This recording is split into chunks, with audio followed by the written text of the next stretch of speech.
Hey everyone and welcome back to the sports section. So we've got a couple of topics we need to cover today. Armando Broja, Romelu Lukaku, Olise and Nkunku. First up, Thomas Tuchel is not going to take the Manchester United job. Thank God. Very good. Dankeschön. Then we also need to talk about the potential new signing for Bluco, not just Chelsea, but I think Bluco as a whole, meaning Strasbourg and or Chelsea, which is Pedro Lima, right back from Brazil, 17 years old. So we definitely continue our shopping spree in South America. Now, first up, I just want to say thank you to everyone that has been supporting the channel. The growth, the support, the positivity has been amazing, especially in the last couple of weeks. So thank you all for all the support. We're just getting started. And if you're new here, hit the thumbs up button, subscribe, hit the notification bell so you don't miss any videos. We're going to be very, very active throughout this summer, the old transfer window, pre-season, analysis, you name it. And then when the new season starts, rest assured that we're going to analyze the games pretty well each and every week. So sit back, relax. Let's start off with the news. So first up, a follow-up on yesterday or 2 days ago when we talked about Nkunku potentially leaving Chelsea because there are some offers coming in. Nkunku is not leaving Chelsea. Chelsea have no intention on selling Nkunku, and Christopher Nkunku is a key part of Chelsea's plan for next season and the future, according to Fabrizio Romano. Nkunku also wants to prove himself next season after a tough start in the Premier League with plenty of injuries. I think this was a given. I see 0.000% chance that Nkunku leaves in the next coming months. Then continuing here on the Napoli Lukaku situation, which to me becomes quite frustrating because Napoli, they always value their players at extremely high premiums, right? Osimhen, they want what, 120 million for him or something like that. We said we want 38 million pounds for Lukaku. No loan and not a penny less. What happens? Well, Napoli are offering Chelsea an initial fee of 12.7 million pounds plus 2.5 million pounds in add-ons for Romelu Lukaku. So I wrote in the comments, then maybe we should just offer 40 million for Osimhen. Plenty of people were laughing and saying that's even too much. I agree. Screw Napoli. If they don't want to pay up, then as you can see in the above tweet, if Napoli don't come up with the 38 million pounds for Lukaku, Chelsea will continue to discuss Saudi options for the player. Now, of course, it's great that right now, for the month of June, we're not pressed, we're not stressed that we have to raise funds, sell players. So we can take our time. There is no chance that Lukaku stays with Chelsea. I don't think that will happen. But now it gives us more time to look for other options out there. Same with Kepa, same with plenty of other players. Now that we're not forced, we have, again, the high ground, in my opinion. Because if we were forced to sell, then I think we would have been forced to take any of those deals, right? The low-balling deal that Dortmund sent us for Ian Maatsen and Napoli's deal for Lukaku as well. So now we just sit back and we see what kind of business we want to do. Moving on to some money potentially coming in. Armando Broja. Everton are pushing to sign Armando Broja. They are in daily contact with Chelsea with a 30 million pound package discussed and hoping for a quick breakthrough. I also read somewhere that Milan were also interested, but of course if he stays in the Premier League, I think he would enjoy that. 30 million package, I don't know what that could mean, 25 plus 5 bonus, could be something like that. I think 30 million, we should directly take that and run.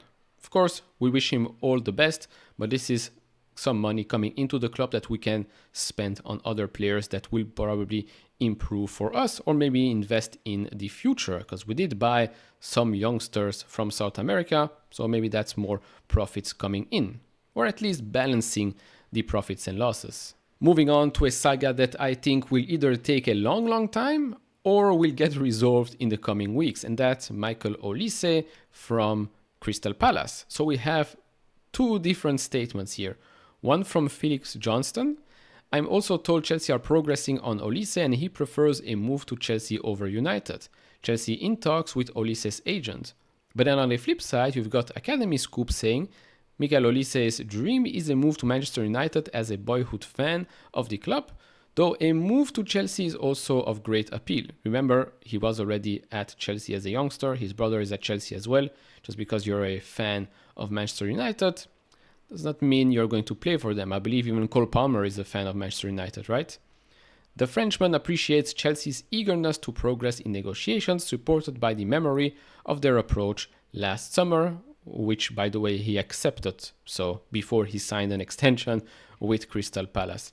So this is going to be an interesting one. Again, I think if he joins the team, it's a direct, great addition to the team that will increase our output, whether it's goals or assists. And so, lastly, the story of the day, Pedro Lima. So, Chelsea have prepared Pedro Lima deal with Strasbourg, Brazilian right back expected to join the French club from Sport Recife. This is in the second league of Brazil.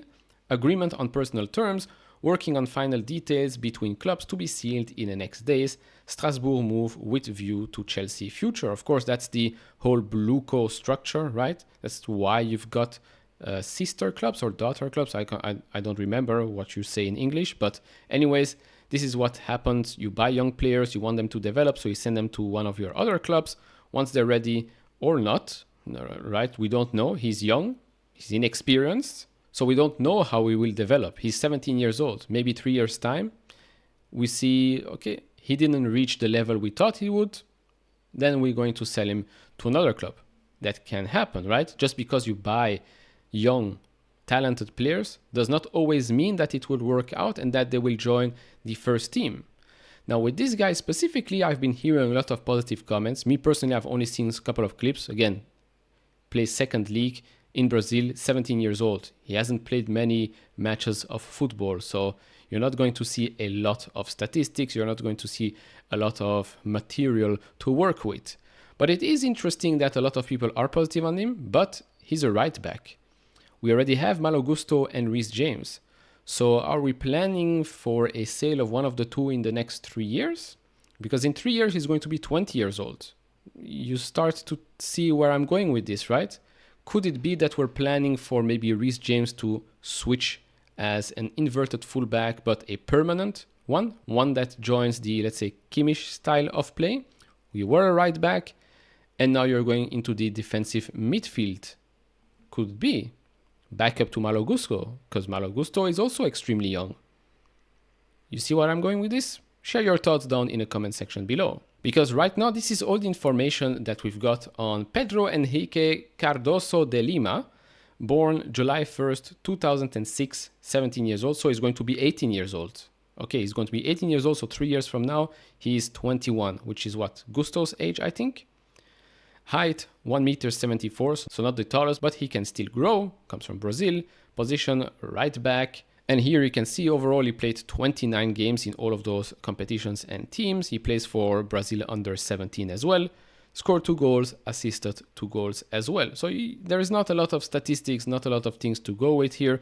It's just an investment in the future, a bet. If it works out, great. If it doesn't, then a small loss. But overall, you have to start to think what happens in the future with all of those players, right? Estevão Willian, Angelo, Santos, this guy. I'm probably missing another, Kendry Paes, right? In the future, if those work out and they become extremely big talents, then they are going to replace the ones that are at the club today. So you have to start and see, maybe put some pieces of the puzzle together to look at the bigger picture. It's going to be interesting, especially with the Bluco structure. I don't think we're going to stop at just Strasbourg and Chelsea. I think they're probably looking at other clubs as well, maybe a club in Brazil, so we don't have to go shop every single time. Could really remains to be seen, but overall, as we've seen throughout the week, plenty of transfer rumors. Sesko, Alvarez, Olise, Eze, Upamecano, Lukaku, the list goes on and on and on. And yes, maybe because the Euro is next week, maybe we're going to hear a bit less, but there are still plenty of players that do not play in the Euros, so don't expect the transfer rumors to slow down. Maybe some deals will get done before the Euro starts. Hopefully Conor Gallagher gets his situation sorted. Remains to be seen. But yeah, it's interesting times. Do share your thoughts down in the comment section below, and I'll see you all in the next one. Bye-bye.